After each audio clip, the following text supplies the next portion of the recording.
Okay, we are back live. Okay, well, we are back in open session, so a motion would be in order on this at this time on item 259-21. Move to approve item 259-21, communication sponsored by Mayor Mason seeking approval to enter into a tax increment financing agreement with J. Jefferson Co. regarding the Horlick Historic District at or near 2220 Northwestern Ave as recommended. Okay, do I have a second? Sorry. Do I have a second on that motion? Second. Seconded by Alder West. Any further discussion on that item? Okay, all in favor, please signify by saying aye. Oh, roll call. Aye. Roll call. Oh, I'm sorry. You're right. Roll call. My bad. Sorry. Thank you. We will have a roll call vote on that item. Alder Young, Aye. Alder Mikma, Aye. Alder West. Aye. Alder Tate II, Yes. and Chair Taft. Yes.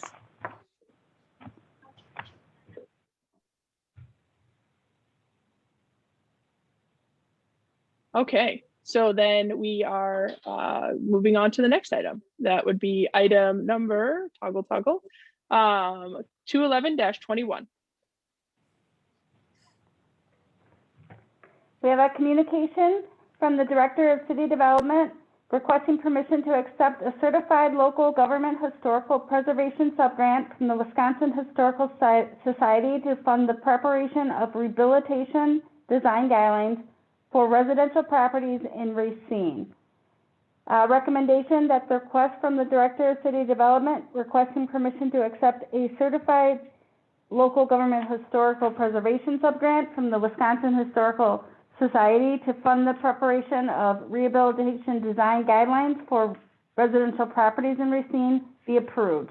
Further, that the mayor, city clerk, and director of city development or their designees be authorized to execute the necessary documents to receive the grant and have this work completed. Fiscal note, the authorized grant amount is $10,000. And then we have Bill, will you be speaking on this item? That would be Matt Sadowski, I believe, or if Jeff Hintz is on. Matt, Bill. Okay, please proceed, Mr. Sadowski. And I don't know if Jeff Hintz is on the line. I don't know if he's gotten back on yet. Let me just check real quick. He's in the attendees. He would have to be promoted. Okay, can we promote him, Felicia? Yeah. Okay. Yeah, but basically, I mean, we've done a number of these over the year. In my time here, we've done, I think this is the fifth one that we've, oh, no, I'm sorry, I'm thinking of the study that we'll be doing, but this, we're trying to update a design guidelines that we had in place back in the early 80s. And so there's just been changes in materials and in construction methods, preservation methods that we want to update. And I see Jeff is now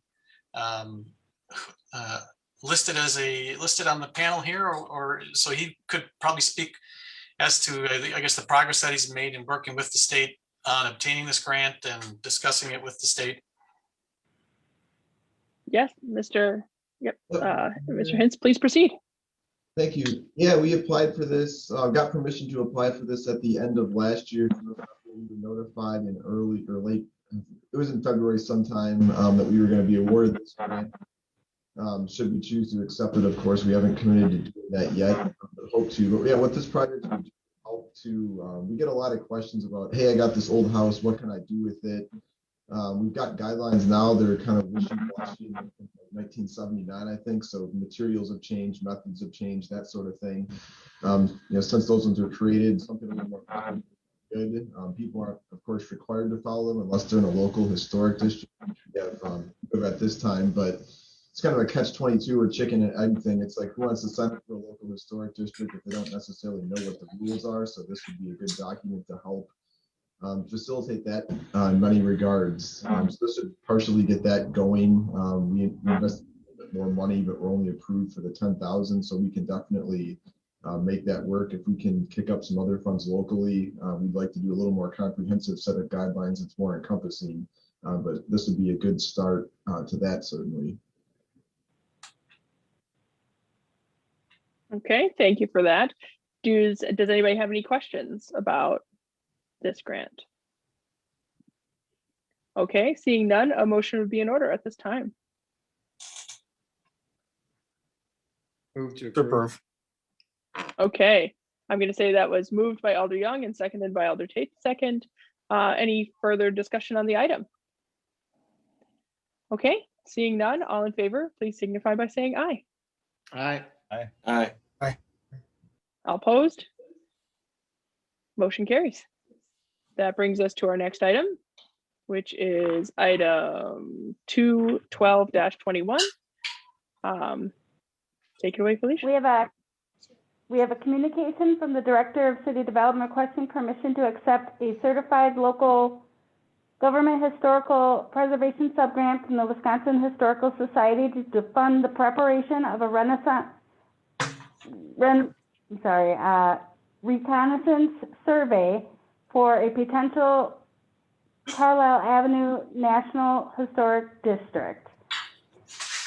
Recommendation is that the request for permission to accept a certified local government historical preservation subgrant from the Wisconsin Historical Society to fund the preparation of a reconnaissance survey for a potential Carlisle Avenue National Historic District be approved. Further, that the mayor, city clerk, and director of city development or their designee be authorized to execute the necessary documents to receive the grant and have this work completed. Fiscal note, the authorized grant amount is $13,500 and the project will fall at or under that amount. And then this one, would this also be Mr. Sadowski? Or Mr. Hens?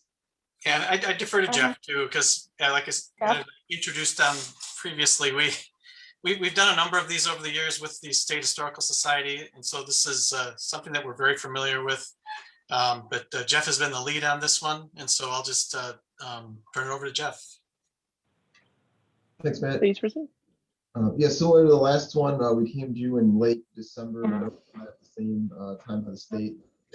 Successful in this grant application as well, so we were 2 for 2 this year to the state in terms of historical grants. This one was funded in full. Essentially, not that there's junk, but imagine like there's the Storage Wars show where they go through and tell you bought this storage locker, here's what you have.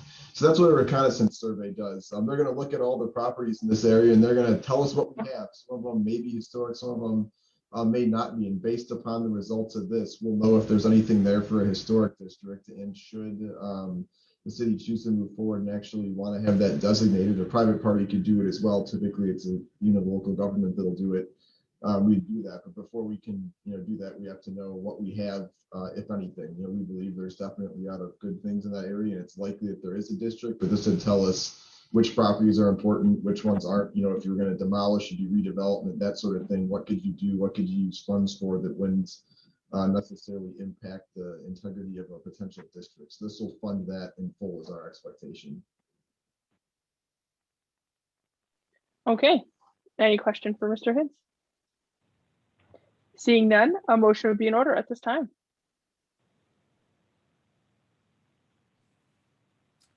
Alder Young, didn't you grow up on Carlisle Avenue?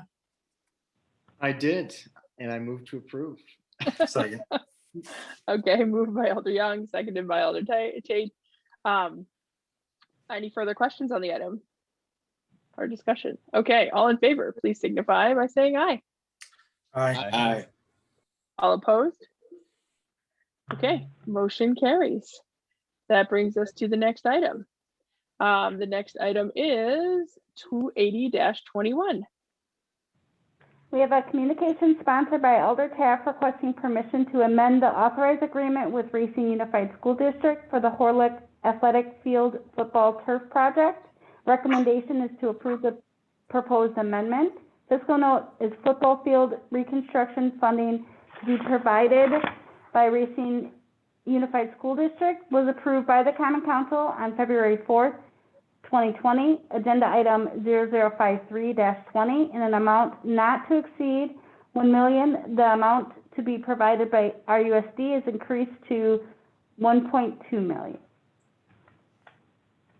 Okay. I believe we have Director Fisher who's going to speak to this item. I can speak to it. Shannon's going to say a couple of words too. About 14 months ago, the Common Council Finance Committee approved a donation from Racine Unified for the construction of the Horlick Turf Athletic Field. That approval specifically said not to exceed $1 million donation. Well, Racine Unified has been kind enough to actually donate 1.2 million. So all that this is asking is to amend that dollar amount to be 1.2 million rather than the not to exceed that was originally requested. Shannon, I don't know if you want to give a little bit more input on that. Just that the funds from Unified, those are the community service dollars that they had used to help fund a variety of projects throughout the community. Estimates came back a little bit higher than what we thought to do the Horlick Field, and Racine Unified was kind enough to help cover those costs. So yeah, Kathy was dead on there. Okay, great. So does anybody have any questions about this item? Seeing none, all in favor, please signal. I'm sorry, a motion would be in order. Move to approve. Move to approve. No, sorry. Okay. Second. Moved by Alder Take the second, seconded by Alder West. Any further discussion on the item? Okay, we have, okay, all in favor, please signify by saying aye. Aye. Aye. Aye. All opposed?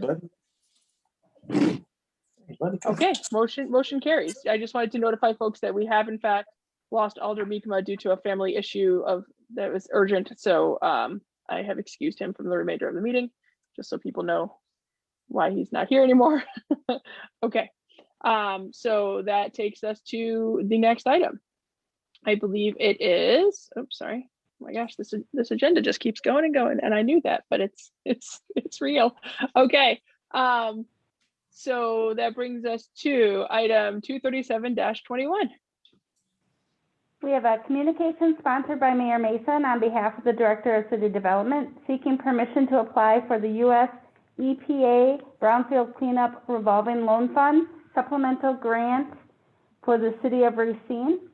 Staff recommendation is that the Director of City Development or his designee be authorized to act on behalf of the city to submit to the U.S. EPA an application for a supplemental grant to the BC-RLF,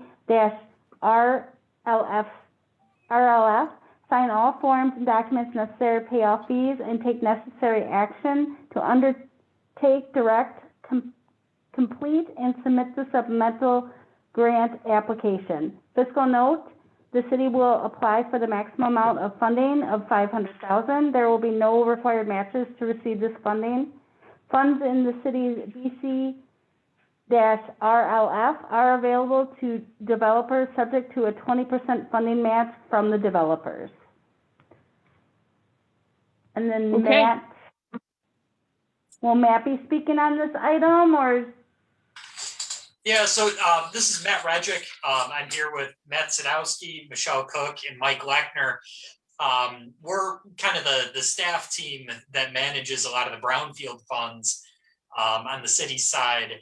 And we can kind of give a brief introduction to this, and we can then address any questions that the committee might have. But this is really a fairly routine request for funds that the city has requested over many years, and a funding source the city has used on several projects, again, stretching back at least a decade, for brownfield remediation or components of projects that require brownfield remediation. It is a federal funding source, and we are able to effectively manage that fund and have in the past, and look forward to hopefully receiving the maximum amount of funds of $500,000 and recycling that back into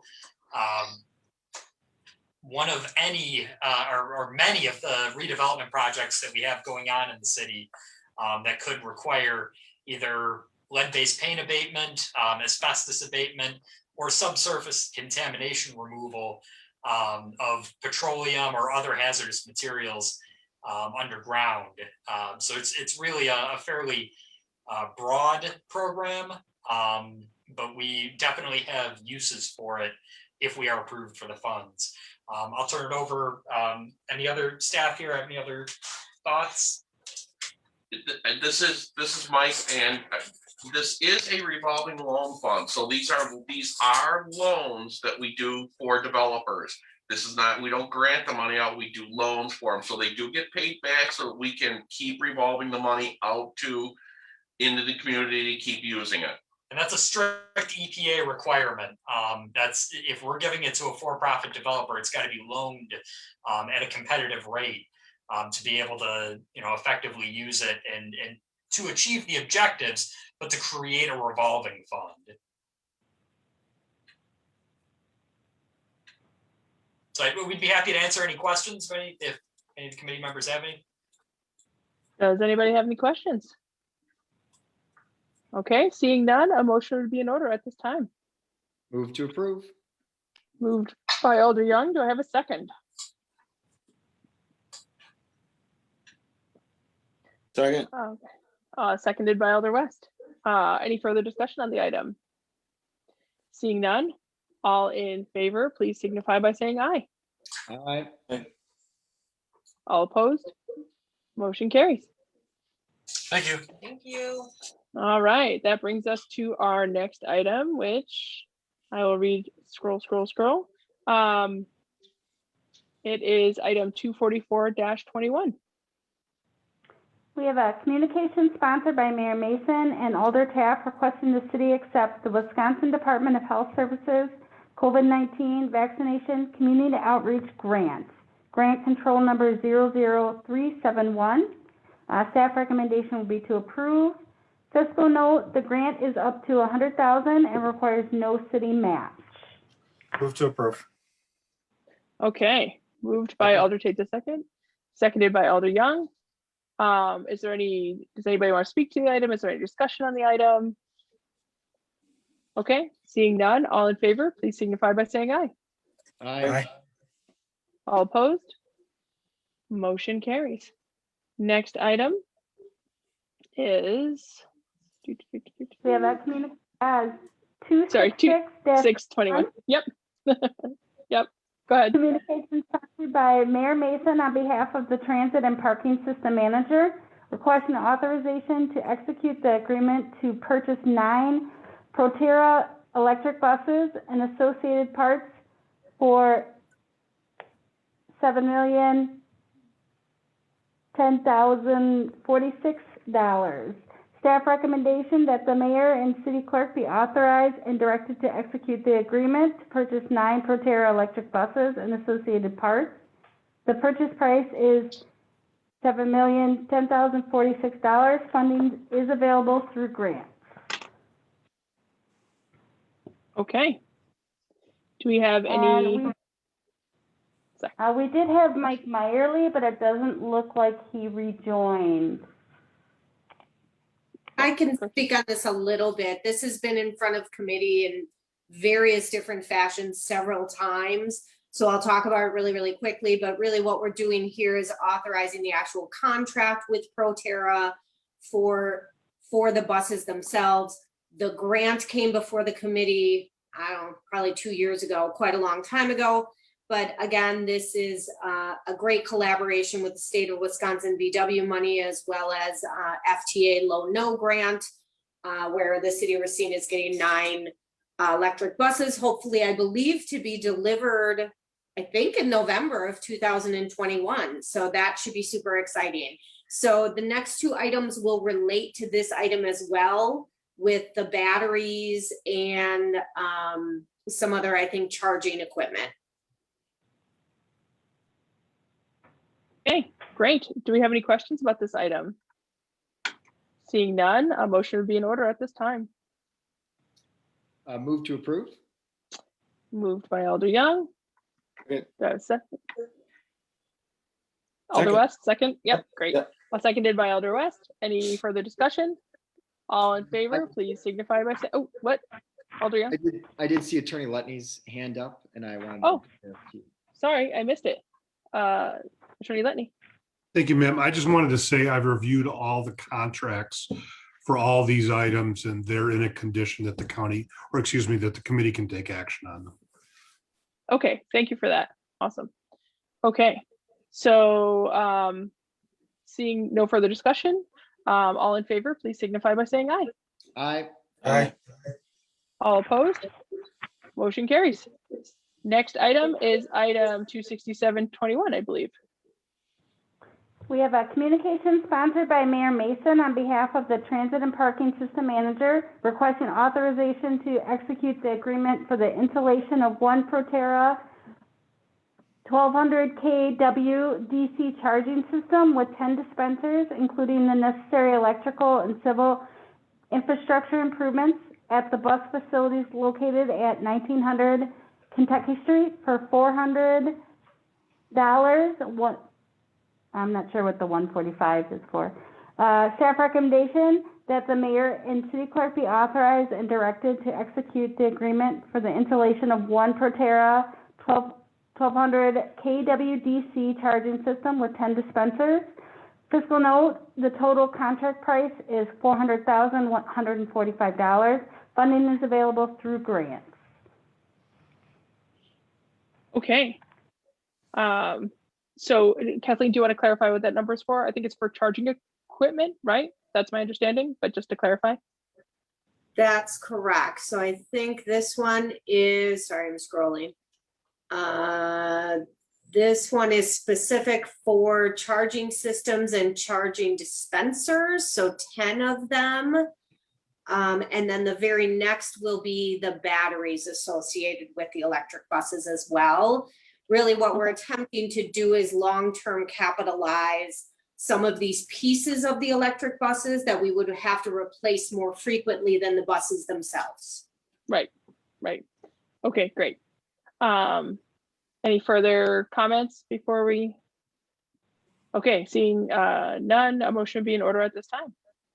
Move to approve. Moved Second. by Alder Young, seconded by Alder Tate. Any further discussion? Seeing none, all in favor, please signify by saying aye. Aye. Aye. All opposed? Okay, motion carries, and then we move on to item 268-21, which is the batteries. Please proceed. We have a communication sponsored by Mayor Mason on behalf of the Transit and Parking System Manager requesting authorization to execute the agreement to lease 9 Proterra bus batteries for $250, 118 per battery, totaling $2,251,062. Staff recommendation is that the mayor and city clerk be authorized and directed to execute the agreement to lease 9 Proterra bus batteries. Fiscal note, the total contract price is $2,251,062. Funding is available through grants. Great. Alder Tate. Thank you, Madam Chair. So we're leasing as opposed to purchasing. Can we give some insight as far as what the difference is and why that matters in this case? Yeah, good, very good question. So generally, I tend to shy away from leasing as a financing mechanism. However, on these electric buses in particular, the batteries are relatively expensive and they need to be replaced relatively often. And what this leasing strategy allows us to do is use the grant dollars to capitalize a lease for a long-term period of time to be able to replace our batteries so that we don't have to pay for that out of operating assistance every time we have to replace batteries. So in this particular case, this is more advantageous because the grant itself will be paying for a long-term operating lease, if you will. Thank you. Okay. Do I have a motion? Move to approve. Second. Okay, moved, Second. moved by Alder Young, seconded by Alder Tate by half a second or so. All in favor, please, oh, any further discussion? Okay, all in favor, please signify by saying aye. Aye. Aye. Okay, all opposed? Motion carries. Next item, I believe, is item 239-21. We have a communication sponsored by Elder Taft requesting to authorize the mayor and city clerk to sign and execute the indemnification agreement requested by Gateway Technical College for use of the EVOC facilities for Racine Police Department training purposes. Staff recommendations to authorize the mayor and city clerk to sign and execute the indemnification agreement requested by Gateway Technical College as needed for use of the EVOC facilities for ongoing Racine Police Department training purposes. Fiscal note, the biannual cost is approximately $7,809. Funds are available through the RPD education/training account, number account 13101-53800. Okay. Is there anybody available to speak on this item? So originally there was somebody on from the PD. So I know that they wanted to be present. I think it got a little confusing after the closed session. I don't see that the gentleman is on any longer. But I will speak as to what I know from the PD's perspective, and then maybe Scott can speak on behalf of the attorney's office as to why this is actually on the agenda. So the police department would like to use Gateway Technical College for some training facilities. And my understanding is that time is of the essence a little bit for their new trainees. And Gateway Technical College on their behalf is asking basically for an indemnification agreement from the city of Racine for liability purposes. And that's where Scott can kind of chime in as to what that means.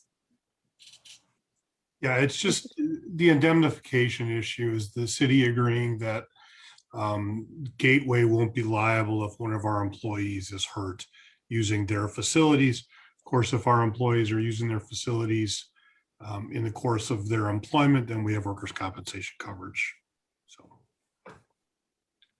Okay, and so what is the term for this contract, or how long is this indemnification agreement?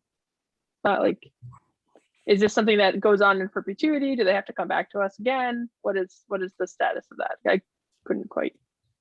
The indemnification goes on for the term of the usage, and there are specific dates that are intended to be used. There's looks like about 10 dates between now and June that the police department will use in this facility. Okay, so the indemnification agreement only covers those dates, the These current one. uses for this contract, yeah. Okay, that was one of the questions that I had. So, okay. Does anybody else have any questions or concerns? Alder Tate? Do we know what kind of specific training will be happening at Gateway? I mean, are we talking like active shooter training or something else? Yeah, that was a question I had too. I really wish I could answer that. I'm just trying to look. I assume their letter did not include anything specific. I'm trying to look through it too. Oh, I'm sorry. I wish I could answer that. No, I know we were supposed to have a representative here, and it's a one of those meetings that's a little long and complicated. I would recommend for council that a representative be present when it gets voted on in council.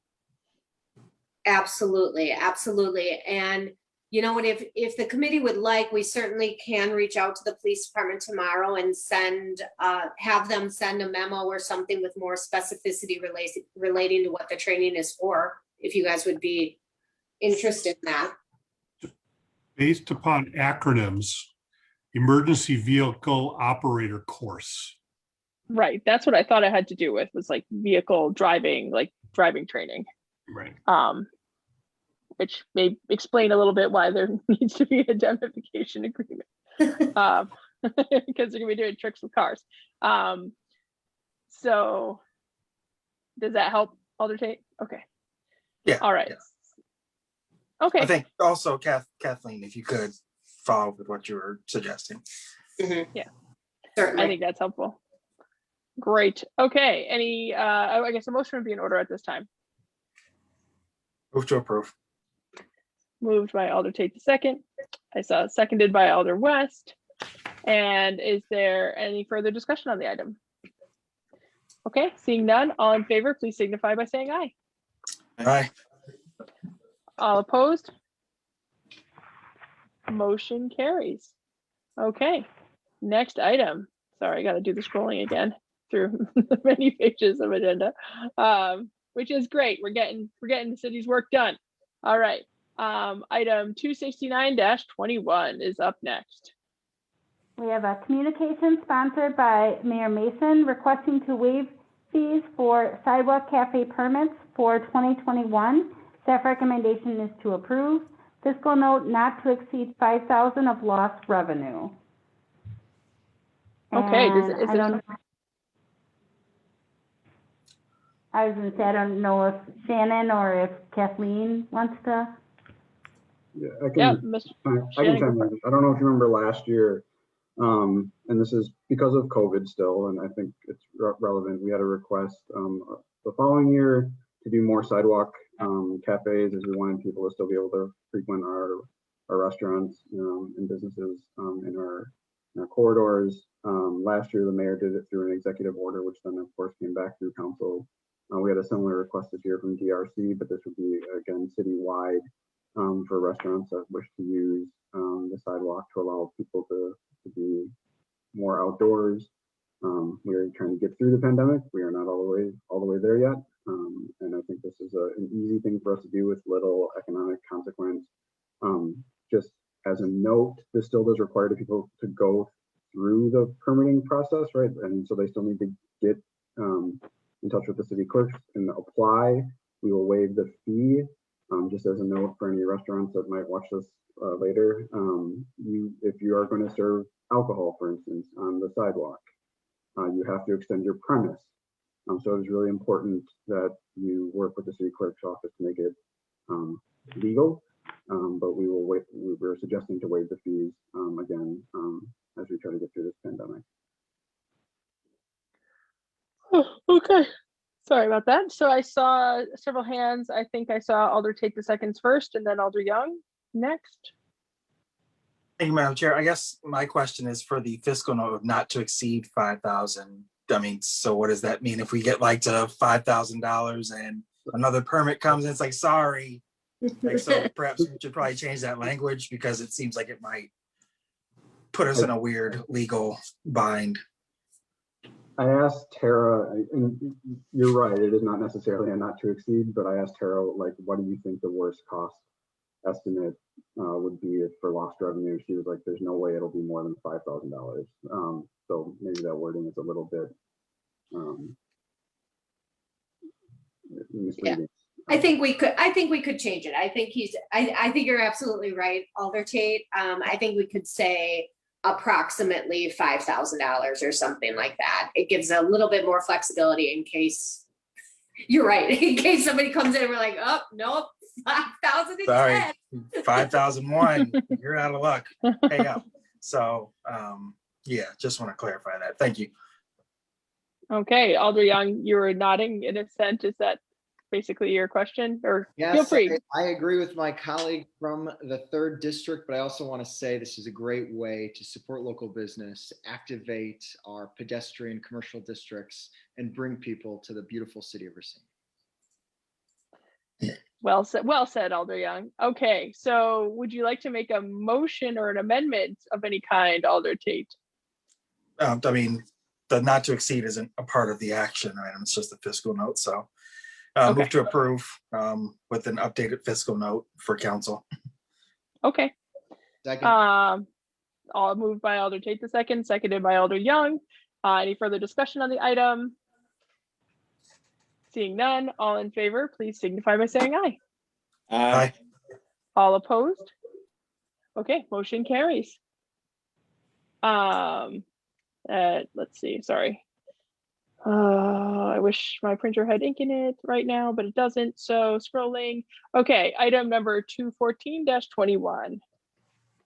We have a communication sponsored by Alder Taff on behalf of the City Attorney's Office submitting the claim of Brittany Robbins for consideration for disallowance.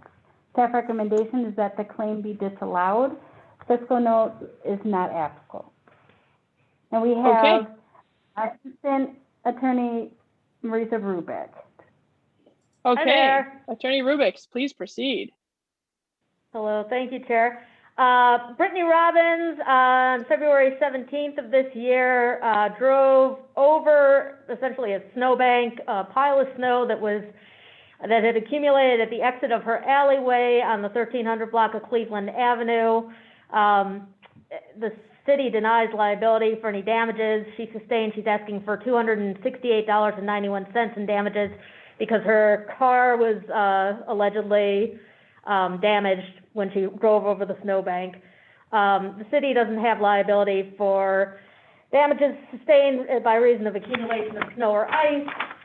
Beyond that, the driver was negligent for failing to maintain proper lookout for potential hazards in plain sight in the roadway. So it's our recommendation that this claim be disallowed. Okay. Tough situation. You got to get somewhere. Okay. All right. So, do we have any questions about this or comments? Okay. Seeing none, motion will be in order. Move to disallow. Moved by Alder Tate the second. Seconded by Alder Young. Any discussion on the item? Seeing none, all in favor, please signify by saying aye. Aye. Aye. All opposed? Motion carries. Next item, I believe, is item 238-21.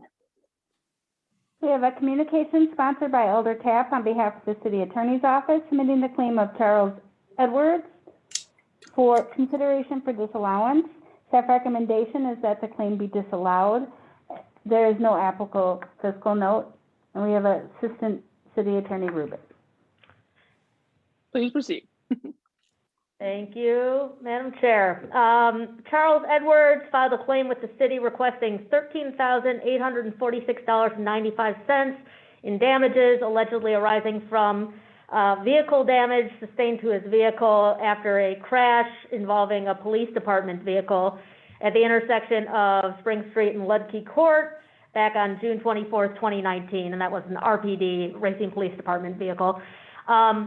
At this point, the parties disagree on the value of the damages, and we're in the process of negotiations.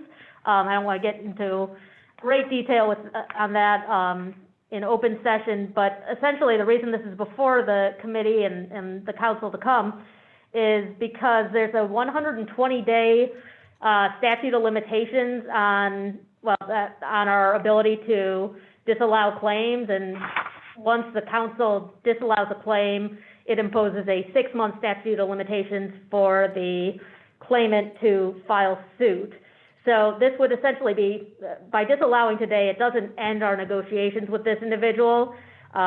It only preserves that 6-month statute of limitations, which is beneficial to the city's interests. So for that reason, we're recommending disallowance of this claim, but know that we will continue to discuss settlement with this claimant. Okay. Alder Tate, please proceed. Thank you. So if this event occurred, almost 2 years ago, when was the claim made, and what is the statute of limitations on making the claim?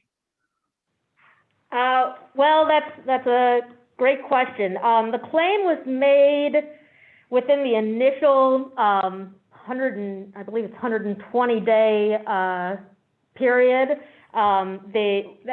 Within 120 days of the event giving rise to the claim, the claimant has to give the city notice of the circumstances of the claim, sort of basically tell us what happened. But then once that notice has been given, they have additional time. I don't think there's a limit to file an actual claim that tells us the total of damages and a bit more detail. So they did timely file their notice of circumstances, and then subsequently, about 100 days ago, they filed their notice of claim, which we need to act on within 120 days on our end. Okay.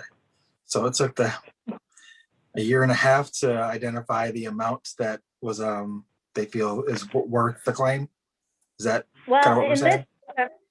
I'm sorry. Yeah, in this case, I believe there were some medical expenses as well that the claimant incurred. So oftentimes people will wait until they get that total of medical expenses before they file their claim. They want their claim to sort of encompass all the damages that they've sustained before they file it. All right. Thank you.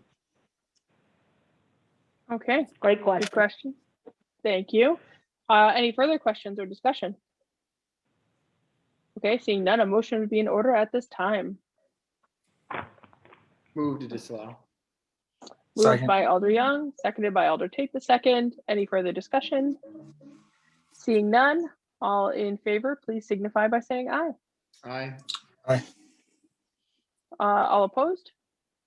Okay, motion carries. Bringing us to item 248-21.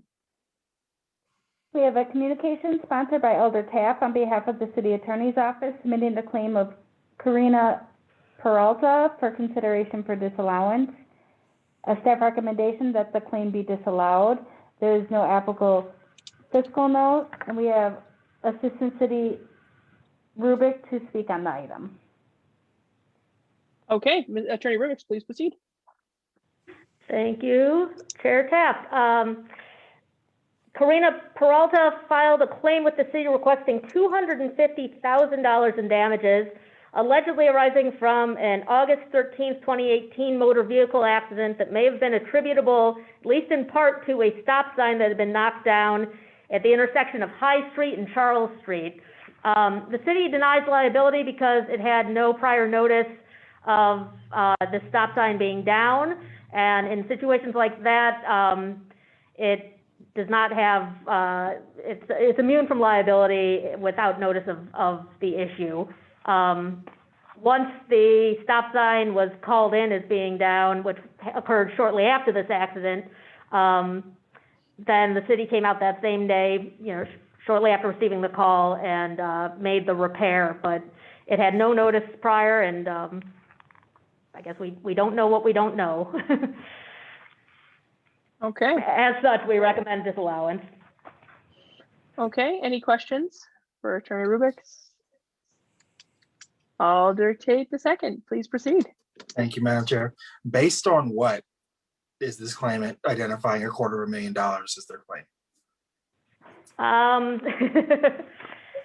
There is some damage to her vehicle, medical expenses, and then I believe there's quite a bit of pain and suffering that she's added on in addition to the approximately $20,000 in property damage, in alleged property damages, and it looks like several tens of thousands of medical bills that she's alleging she incurred. Thank you. Okay. Thank you, Alder Tate. I was wondering that myself. Okay, so are there any further questions? Seeing none, a motion would be in order at this time. You should disallow. Moved by Alder Tate the second, seconded by Alder Young. Any further discussion on the item? Seeing none, all in favor, please signify by saying aye. Aye. Aye. All opposed? Motion carries. I believe that exhausts our agenda for the evening. I want to thank everybody for their diligence and participation, and we are adjourned. Great night. Have a lovely evening, everyone. You too.